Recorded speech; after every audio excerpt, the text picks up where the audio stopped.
Hello, so we are back with some new and चटपटी story. तो ये story है क्लास 7 की। New school, new bus and honestly सब कुछ थोड़ा सा अनफेमिलियर था।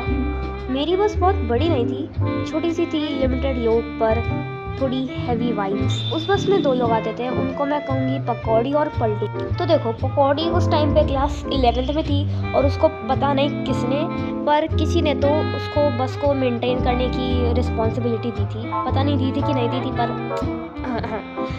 कौन बोलेगा, कितना बोलेगा, कौन सा जोक चलेगा, कौन सा नहीं, मतलब सब कुछ उसके मूड पे डिपेंड करता था।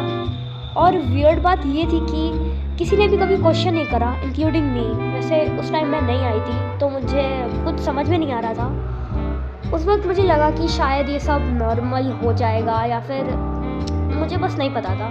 पर पकौड़े और पलटू हमेशा साथ बैठते थे, पर सच बोलूं वो दोनों एक दूसरे को बिल्कुल भी पसंद नहीं करते और मैं भी उन दोनों को पसंद नहीं करती थी। पर मुझे उस टाइम पे पलटू थोड़ी ठीक लगती थी और पलटू मुझसे जब बात करती थी तो मुझे बताती थी कि पकौड़ी ऐसी है, पकौड़ी वैसी है, और मैं भी कहीं ना कहीं उन बातों से रिलेट करती थी। पर मुझे नहीं पता था कि is just a game of Paltu. क्योंकि भाई कसम से भाई वो पलटू ऐसी लड़की थी, मतलब वो मुझसे पकौड़ी की बुराई करके और फिर जाके भाई घर जाके पकौड़ी को मतलब ऐसे सॉरी सॉरी ऐसे वीडियोस बना के मेरी बातें थोड़ी सी ट्विस्ट करके स्पाइसेस लगा के जाके पकौड़ी को बताती। वाह यार, क्या सही लड़की थी वो। मतलब कसम से भगवान ने अगर मुझे इतना दिमाग दिया होता ना, मैं यहाँ ना होती भाई, मैं कहीं मतलब अलग ही, भाई मैं अलग ही होती। कसम से क्यों नहीं दिया भगवान आपने मुझे। मतलब सच में कभी कभी सोच के लगता है कि अगर पहले मेरे पास इतना दिमाग होता तो मेरे साथ कभी ये सब होता ही नहीं। पर नहीं, मैं तो हुई बचपन से पागल गधी, जब तक 2-3 बार रोना ना पड़े तब तक समझ में नहीं आता।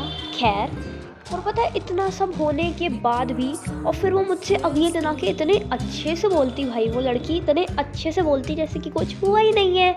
और जब मुझे पता चला ना, कसम से भाई उस सुअर के लिए इतनी गालियाँ निकलती हैं मुंह से, तो मैं बोलना नहीं चाहती, पर वो थी, वो सुअर थी वो लड़की। पर उससे ज़्यादा गधी मैं थी भाई। अगर मेरे अंदर दिमाग होता तो ये कभी ना होता। खैर, होता है कभी कभी। Now I am so glad, क्योंकि अब मेरी ज़िंदगी में कोई भी पकौड़ी या पलटू जैसे लोग तो नहीं ही हैं। पर हाँ, थैंक्स फॉर देम, क्योंकि अगर वो लोग ना होते तो फिर मुझे इतनी समझ ना आती जो मुझे आज है।